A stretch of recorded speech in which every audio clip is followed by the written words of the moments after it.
Oh, I didn't hear you come in. Just kidding, I know you're not actually in my bedroom or in my home. I know that you're not in here because I'm not talking to you, but I am talking to a camera that I set up right here so I can broadcast this video. Hey, thanks for giving this video a shot. I hope that you have a sense of humor. Have you ever had a dream that was so real and so vivid that right after you woke up, it was just still ingrained in your brain and you can see it perfectly clear? Then you get out of your bedroom, you go into the rest of your house and you do your morning routine, only to forget the dream within like 5 or 10 minutes. Okay, so I think most of us can relate to that idea, but have you ever gone weeks and weeks after forgetting said dream, only to have some sort of real life event trigger it and come back in your brain as clear as the time that you had the dream? Well, that happened with me today with a dream that I had about 5 or 6 months ago. I took a full-time college course load just this past fall, and to be back in college at the age of 37 was pretty interesting, especially during the pandemic when everything was online. I had to manage my time properly and run a very tight ship with what I did with every hour and every 15-minute increment for the day. The hard work paid off. I got my 4.0, so that's awesome, but it wasn't without its anxieties and strange dreams. If you're new to my channel, you need to know that I'm a recovering performance artist, meaning that I've been performing professionally as a means of income for over 10 years.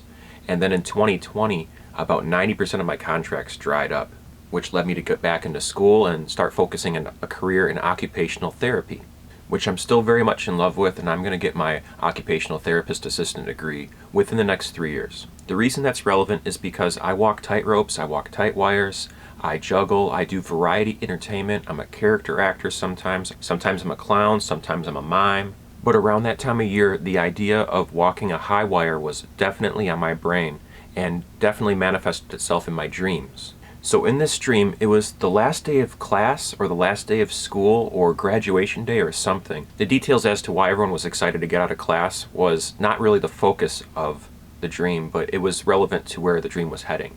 So everyone's getting out of class in the dream and everyone's in a very happy disposition.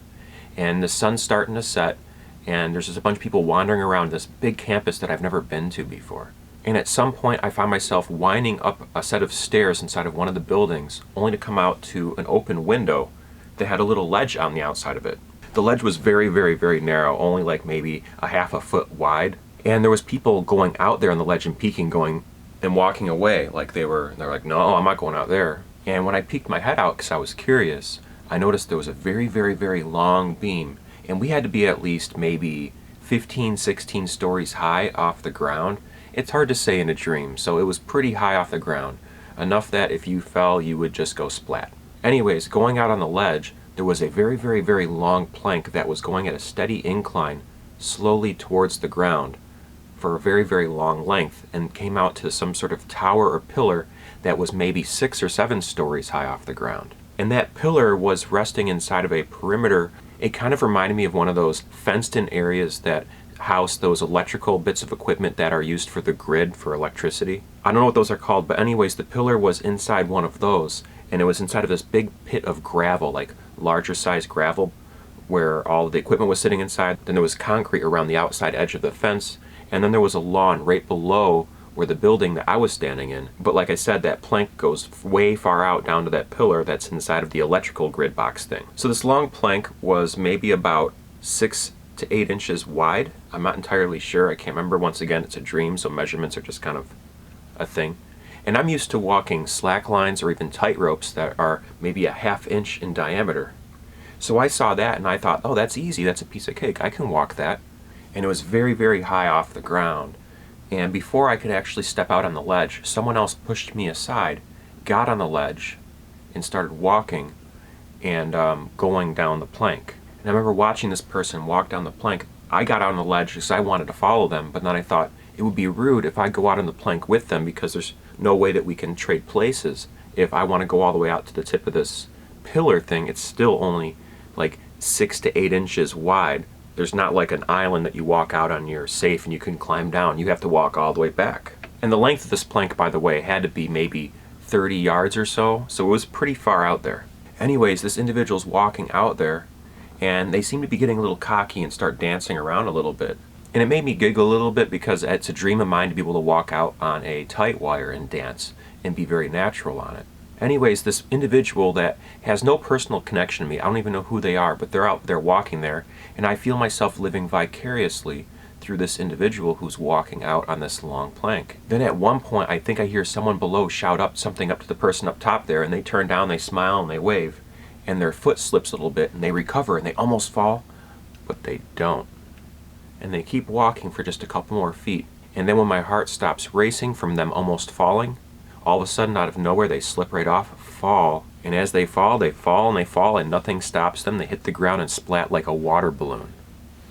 I woke up in a cold sweat. It was really, really, really scary. The environment in the day changed slowly from right after we got out of class to being in the afternoon, evening, almost sunset, and by the time we were up in the building and were walking on the plank, it was much darker at that point. Like the sun maybe had another 20 or 30 minutes before it would be dark, dark. And there was like orange and yellow tinge to the air and to the sky. Even the green grass below looked to be a little yellow or orange in color. Do you know what I mean? Like the twilight sun hours. Anyways, I woke up in a cold shiver and shake that morning, and I wanted to write down the dream immediately, but I didn't have time. I had to get up and get moving and get some coffee in my system and go to work. So as a result, I haven't been keeping a dream journal like I used to many years ago, and I've been more and more interested in keeping a dream journal lately. That dream left my consciousness, and I didn't think about it for months. 5 or 6 months later, I finally think about it, and it had nothing to do with anything that had anything to do with anything in the dream. There was no tightrope walking, there was no twilight hours, there was no college antics, nothing. It was me finding which potato chips I wanted to get at a gas station, which was very perplexing. Maybe there was something to do with the color or the shapes or just the overall feel of being inside that aisle at the gas station that triggered this memory of a dream 5 or 6 months before. Has something like this ever happened to anyone out there? Have you ever had a dream that was very realistic and when you woke up it was still in your head clear as day, only to forget it within 5 or 10 minutes? I know it's weird because if you forgot it, how would you remember? But maybe this will help jog your memory? I don't know. Because stuff like this keeps happening and it makes me wonder about all the dreams that I completely forget altogether, or all the ideas I completely forget that I don't know that I forgot because I forgot them. So yeah, I guess from a dream analytics standpoint, I don't even know how to begin doing that. And I don't think I put a lot of credibility into dream interpretation books and things like that. I think a dream interpretation book tells us more about the author's ability to decipher the codes in their own dreams than their ability to be able to tell a general public of people how they should interpret their dreams. Kind of like how I feel about Freud's psychology and his theories of psychology. It may say a lot about what's going on in his own brain, and he maybe has made a lot of observations on what happens often in his own head, or what seems to be true when he observes it in other people. I think it says a lot more about his own personal psychology than an honest assessment of everyone else's psychology. I hope that makes sense. So I mean the same thing when it comes to analyzing one's own dreams. So when it comes to analyzing dreams, I feel the best person to analyze them or to have the best insights is the person who actually had the dreams themselves. So in this case, I think it was a combination of my goals, hopes, fears, and anxieties all tied together in one dream. And everything was very symbolic of things that were relevant in my life at that time. Symbolic in the sense of what my everyday focuses were and where my mind was on an anxiety level. College, of course, refers directly to the college experience. Even though I wasn't on campus, it was all online. But it gave me a throwback to my college experience between 2006 and 2010 when I got my degree. And then the twilight hours and things getting darker, I think that was symbolizing that I tend to be a lot more productive and a lot more conscious and awake and aware during twilight hours. I feel like I'm most productive between the hours of 8 p.m. and 4 in the morning sometimes. That's just when I tend to work the most efficiently and get the most things done in the shortest amount of time. I don't know why I'm wired this way. I don't get as much done throughout the daytime hours. I work a little bit slower. I do get things done, just not as efficiently. Nighttime there's more of a focus, so I think the twilight hours as it got darker made me more focused and more keen and more confident in my ability to walk on this plank that's not even a tight wire. And we got to the window with a long plank going out of it. I think that symbolized my personal anxieties and frustrations and struggles with wanting to become a high wire artist one day. I want to walk high wires and really confront that internal fear of heights that I think we all really have. It's just various degrees as to how anxious it makes you.